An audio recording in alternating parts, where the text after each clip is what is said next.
सबसे इम्पोर्टेंट चीज आप लोगों के लिए कि आप लोगों ने क्या क्या अटेम्प्ट किया। तो चलो जल्दी से फटाफट से बताओ।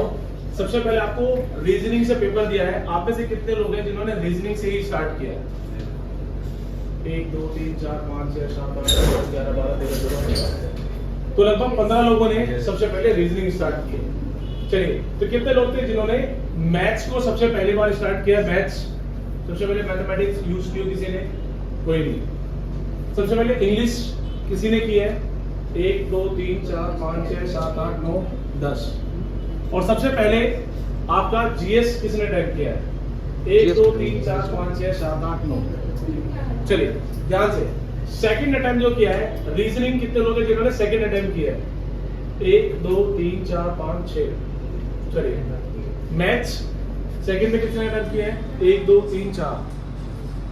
इंग्लिश सेकंड टाइम में अटेम्प्ट किसने किया है? 1 2 3 4 5 6 7 8 9। और जीएस सबसे लास्ट में किसने अटेम्प्ट किया है? मतलब सेकंड टाइम में 1 2 3 4 5 6 7 8 9। चलिए, थर्ड टाइम में रीजनिंग किसने की है? थर्ड 1 2 3 4 5 6 7 8 9। मैथ्स थर्ड टाइम में मैथ्स किसने की है? 1 2 3। इंग्लिश किसने की है? 7। जीएस थर्ड टाइम में किसने की है? चलिए, और फोर्थ टाइम में सबसे लास्ट में रीजनिंग किसने की है? सबसे लास्ट में रीजनिंग 1। मैथ्स सबसे लास्ट में किसने की है? बहुत बढ़िया। इंग्लिश और जीएस। चलिए, अब बात करते हैं इसी रेशियो पे जो आप लोगों ने मुझे दिया है। चलिए, जैसे कि मैंने आप सभी की कॉपी में देखा है, जिन्होंने रीजनिंग से सबसे पहले स्टार्ट किया है, अब आप लोग वो मुझे बताएंगे जो आपसे पूछना चाह रहा हूं। आप लोगों ने 15 से 20 मिनट से ज्यादा कितने लोगों ने अपना टाइम खराब किया रीजनिंग से? 1 2 3 4।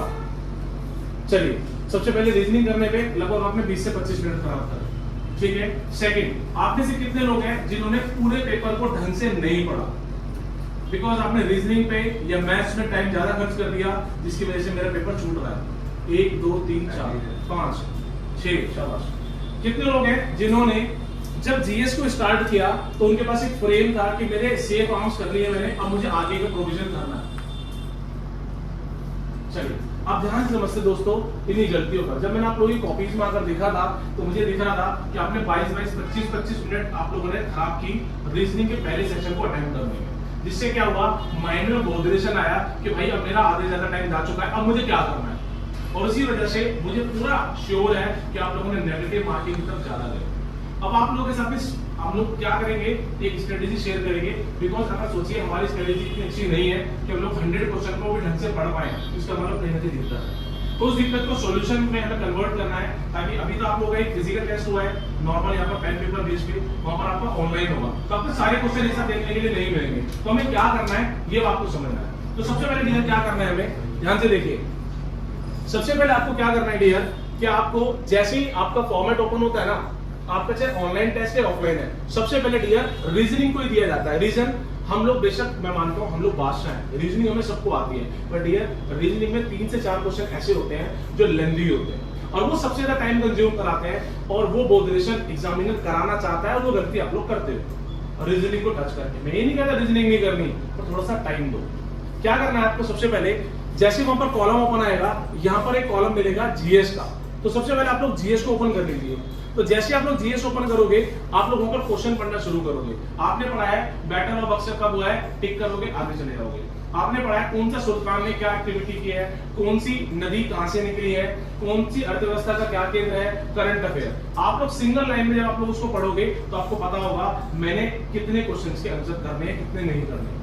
मान लीजिए आपने 25 में से आप लोगों ने लगभग 17 से 18 क्वेश्चन आप लोगों ने कर लिए, क्योंकि आप लोगों को इसको पढ़ने में मैक्सिमम से मैक्सिमम 5 मिनट का समय लगेगा, बहुत मैक्सिमम अगर मैं कहूं, क्योंकि आपने 1 लाइन पढ़ना है और 30 सेकंड से आप किसी को खर्च करेंगे नहीं, तो अप्रॉक्स 5 मिनट से कम समय में आप लोग जीएस को कंप्लीट कर लोगे।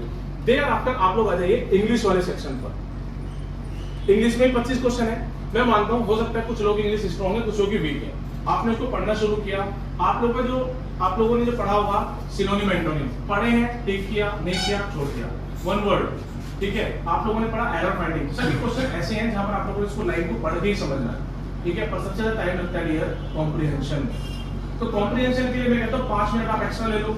अगर मैं ओवरऑल इसका एक सिस्टम अगर मैं जनरेट करूं तो लगभग आप लोग भी यहाँ पर 18 से 20 क्वेश्चन आराम से कर सकते हो। और टाइम खर्च करता हूं मैं, चलो क्या कहता हूं मैं सर, 15 से 20 मिनट आप लोग ले लो। 15 से 20 मिनट यानी कि आप लोगों ने लगभग मैं कहता हूं मैक्सिमम से मैक्सिमम 25 मिनट खर्च कर लिए हैं। 25 मिनट पर आपने डियर 50 क्वेश्चन भी कर लिए, यानी कि आपने सेफ मार्किंग की तरफ आप लोग गए हो। यानी कि 50 क्वेश्चन में से मेरे भाई आपने लगभग 36 क्वेश्चन सही कर लिए। अब 36 क्वेश्चन सही करने के बाद अब आपके माइंड में क्या होना चाहिए कि मुझे रीजनिंग या मैथ्स, अब आप जो मर्जी इस्तेमाल कर सकते हो, आपके पास 35 मिनट पड़े हैं। यानी कि एक सब्जेक्ट को देने के लिए लगभग 17 से 18 मिनट आराम से देने के लिए। अब हमें क्या करना है डियर, ये समझ आए।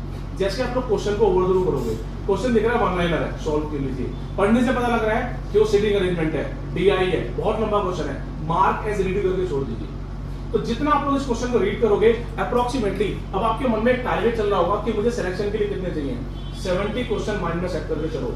70 क्वेश्चन अगर मेरे बिल्कुल सही हो जाए, 71वां से मुझे अटेम्प्ट भी नहीं करना। रीजन 70 को अगर 2 से गुणा करोगे तो 140 बनते हैं और फिर नॉर्मलाइजेशन फैक्टर वर्क करता है। जितना अच्छा आपका एक्यूरेसी लेवल होगा उतना आपको फैक्टर मिलेगा। अब आपको क्या करना है सर, 50 में से सिर्फ 34 क्वेश्चन अटेम्प्ट करने हैं मैथ्स और रीजनिंग के मिलाकर। तो यानी कि बड़े क्वेश्चन को आप स्किप कर सकते हो, पढ़ने का टाइम मिल जाएगा। तो डियर ये स्ट्रेटेजी हमें एग्जाम में भी फॉलो करनी है। अगर हमारी स्ट्रेटेजी अच्छा होगी, मुझे दिख रहा है कि एक एनालॉजी का क्वेश्चन है, सॉल्व करने में टाइम ले रहा है, उसके ऊपर मार्क एज रीड करके छोड़ दो। मार्क रीड का मतलब है वो आपके लिए रीड मार्क नहीं रहेगा। अगर आपने कोई ऑप्शन पर टिक किया है तो एग्जाम में कंसिडरेशन में नहीं आता, ठीक है, वो एग्जाम में कंसिडरेशन में नहीं आता। इसीलिए आप लोग सेफ अटेम्प्ट की तरफ जाइए। मैं सर गारंटी दे सकता हूँ, आप लोग कौन पेपर मुझसे ले लीजिए, 70 क्वेश्चन आप लोग 100% सही करके आइए, 100% एक्यूरेसी का, कोई भी प्री एग्जाम आपको सिलेक्शन से नहीं रोक सकता। किसी की कट ऑफ इतनी हाई पर नहीं जाती, अगर जाएगी भी तो मैक्सिमम 140 150 पर हो जाती है आफ्टर नॉर्मलाइजेशन पर। रो मार्क्स नहीं होते आपके, रो मार्क्स 140 है अगर आप 70 क्वेश्चन बिल्कुल सही कर लेते हो। इसीलिए मैं मानता हूं किसी का मैथ्स वीक होगा, किसी का रीजनिंग, किसी की जीएस, किसी की इंग्लिश, तो बैलेंस कर लो ना, जो आपके गुड अटेम्प्ट्स है उसको बैलेंस कर लो। इसीलिए मैं आप लोगों से बस एक रिक्वेस्ट और करूंगा, इफ यू आर गुड अटेम्प्टर तो आपको you should also be a part of good skipper. आपको क्वेश्चन को भी छोड़ना आना चाहिए कि जो क्वेश्चन लेंथी है मुझे उसको छोड़कर आगे बढ़ना है, क्योंकि मेरे लिए और क्वेश्चन वेट कर रहे हैं। मान लीजिए आपने अगले टाइम पर यूज किया, रीजनिंग ओपन कर लीजिए। रीजनिंग में आपने 25 में से आप लोगों ने 15 क्वेश्चन लगभग कर लिए, जो सिंपल से थे, आप लोगों ने देख के पढ़ के कर लिए। 10 क्वेश्चन में सिटिंग अरेंजमेंट, ठीक है, पजल वजल, कंक्लूजन स्टेटमेंट जो लग रहा है डिफिकल्ट आपने फिलहाल छोड़ दिए। ऐसे आपने मैथ्स में यूज करा, आपने 12 कर लिए, अभी 13 क्वेश्चन बचे हुए। अब आप देखिए आपके पास 10 ये वाले बचे हैं और 13 ये बचे हैं। अगर मैं कंसीडर करूं 27 हो चुके हैं। अब आप क्या करोगे, इन 23 क्वेश्चन में से 7 या 8 ही क्वेश्चन करोगे जो तुम्हें लगता है मुझे करना है। और टाइम की कोई शॉर्टेज नहीं है, टाइम की कोई शॉर्टेज नहीं है, टाइम बहुत बड़ा है। तो आप लोग सिलेक्ट कर सकते हो अब मुझे 7 क्वेश्चन कौन से करने। तो यही स्ट्रेटेजी आपको एग्जाम में फॉलो करनी है। इसीलिए आज आप लोगों का टेस्ट पर्पस रखा गया था, क्योंकि काफी लोग मुझसे काफी बार पूछ रहे सर पेपर अटेम्प्ट कैसे करना है, क्वेश्चन कैसे करने हैं। तो इसीलिए आप लोगों के लिए सेक्शन आज से अलग रखा गया। आप लोग टेस्ट दीजिए। आपकी जो गलतियां मैं आपको बताता हूँ, बहुत सारे लोगों ने कैलकुलेशन में सबसे ज्यादा टाइम खराब किया है, रीजनिंग में काट रहे क्वेश्चन को लिख के, और यही तो एग्जामिनर कराना चाहता है। जितने कम बच्चे पार्ट में प्री में क्लियर होंगे उतना ज्यादा उनको आसानी होगी क्वेश्चन को कंप्लीट कराने में, आगे मेन पेज को कराने के लिए या आगे के लिए। तो इसीलिए डियर हम लोगों के लिए एक स्ट्रेटेजी बहुत इंपॉर्टेंट है एग्जाम को टैकल करने के लिए। ये माइंड गेम्स हैं जो आप लोगों को नहीं करने हैं एग्जाम पॉइंट ऑफ व्यू से। इसीलिए आप लोगों से ये कहा जाता है कि एक गुड अटेम्प्टर बनना। मैं मानता हूँ आप में से काफी लोग होंगे जो रीजनिंग के, मैथ्स के बादशाह हो, टाइम है ना, अब यूज करो। किसी ने मना किया? आपने 20 से 25 से कम मिनट में आपने 50 नंबर का पेज कंप्लीट कर लिया, और 36 नंबर, अगर मैं तो एक एवरेज ले रहा हूं, हो सकता है आप लोग 40-42 तक पहुंचे, तो आप क्या करोगे, सेफ अटेम्प्ट करोगे, आप नेगेटिव मार्किंग नहीं दोगे, बिकॉज नेगेटिव मार्किंग जाएगी तो आप और नीचे आ जाओगे। और यही दिक्कत होती है सर, जब हम लोग पेपर में बैठते हैं माइंड में सर मैं 85 क्वेश्चन करके आऊंगा, मैं 90 करके आऊंगा, और आप लोग गलत करने के बाद आते भी हो 70 पे, और आपकी नेगेटिव मार्किंग की वजह से आप 70 से और नीचे आ जाते हैं। तो यहाँ पर हमें गलती नहीं करनी, हमें स्ट्रेटेजी को फॉलो करना है, एक माइंड मेकओवर करके। 70 क्वेश्चन करेक्ट मैं सर ऑन पेपर देने के लिए तैयार हूँ, कोई भी प्री एग्जाम है, एसएससी का 70 क्वेश्चन करेक्ट कीजिए, 71वां अटेम्प्ट ना कीजिए, बस 70 क्वेश्चन सही होने चाहिए, सिलेक्शन 100%। लास्ट टाइम 35 का बैच था एसएससी सीजीएल का, 2020 की बात कर रहा हूँ, 21 की, माफी चाहूंगा 21 की बात कर रहा हूँ। 35 बच्चों का बैच था, 31 बच्चों का सीजीएल टायर 1 इसी स्ट्रेटेजी से क्लियर कराया मैंने आपको यहाँ पे। बच्चों ने बहुत अच्छे तरीके से प्ले किया। 3 बच्चे एग्जाम छोड़ दिया था और एक बच्चे ने स्मार्टनेस आ गई थी, 92 क्वेश्चन टाइम पर क्या सर में भाई मैंने समझाया था, फिर सर हो जाएगा, कोई दिक्कत नहीं है। मजेदार बात क्या रही, 92 में से 75 क्वेश्चन के सही थे, पर जो नेगेटिव मार्क लेकर वो नीचे गया और सिलेक्शन से पीछे हो गया। बिकॉज 70 जिन्होंने सही किए, 70, 71, 72 ये गुड अटेम्प्ट से सभी के सभी सही, और वो लोग 150 क्रॉस कर गए आफ्टर नेक्स्ट नॉर्मलाइजेशन। तो ये फैक्टर है रियल एक किसी भी चीज को अटेम्प्ट करने के लिए। इसीलिए माइंड मेकओवर टेस्ट का बहुत अच्छा होना चाहिए, बिकॉज जिस एनवायरमेंट में आप लोग टेस्ट देने बैठोगे ना एग्जामिनेशन में, टीसीएस में, तो वहाँ पर बहुत से लोगों के जब चेहरे देखोगे, ये छूट रहा है, वो छूट रहा है, तो आप लोगों को नेगेटिव एनर्जी गेन होती है, और आपके पास पॉजिटिव स्ट्रेटेजी है तो आपको कोई दिक्कत ही नहीं है, बड़े आराम से रिलैक्स होकर भी पढ़ लो और टाइम बच जाएगा सर, टाइम बच जाएगा, क्योंकि आपने अपने सेफ अटेम्प्ट किए हैं और सिलेक्शन को फाइनल करके बाहर निकलोगे। वही क्लियर है? किसी को कोई डाउट है तो प्लीज मुझसे पूछ सकते हो, कोई दिक्कत नहीं है। ऐसे टेक्स्ट कोशिश करेंगे रेगुलर बेसिस पे आपसे लेंगे। जीएस में समझ ही नहीं आ रहा क्या बोल, जीएस में क्या समझ में नहीं आ रहा, पढ़ोगे जितना आप पढ़ा रहे हो उसमें पढ़ रहा हूँ, जीएस में समझ में नहीं आ रहा क्या। चलिए, उसमें मैं एक रेफरेंस में भी आप लोगों के साथ शेयर करने वाला हूँ, मुझे आप लोग 1 वीक का टाइम दीजिए, ठीक है? मैं एक रेफरेंस शेयर करने वाला हूँ आप लोगों के साथ में, पूरा कंटेंट बनाया जा रहा है पैरेलल, ठीक है? मैं अकेले लगाऊँ बेसिकली, और जल्दी वो परफेक्ट मिलेगा आपको, उसी सेक्शन को हम लोगों को रीड आउट करना है, ठीक है?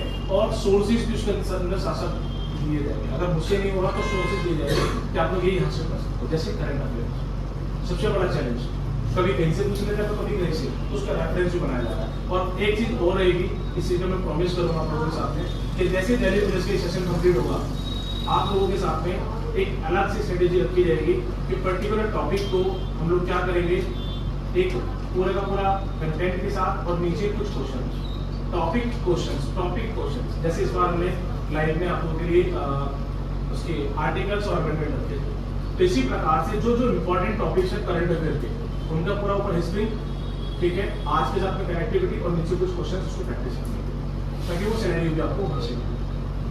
कोई क्लियर है? क्योंकि एक्चुअली प्रॉब्लम ये है, अभी दिल्ली पुलिस के चक्कर में ये जो फ्रेम हम लोग बना रहे हैं ना, उसमें बहुत टाइम इन्वेस्टमेंट होता है। ये पीपीटी को बनाने में क्लास लेने में 3 से 4 घंटे खराब हो जाते हैं। पहले क्वेश्चन लिखो, फिर ट्रांसलेट करो, फिर उसको पीपीटी में डालो, उसको फिर बनाओ, फिर फ्रेम में लाओ, और ज्यादा क्लास होती है, फिर 1.5 घंटे की क्लास, तो 4 से 5 घंटे उसमें निकल जाता है, ठीक है?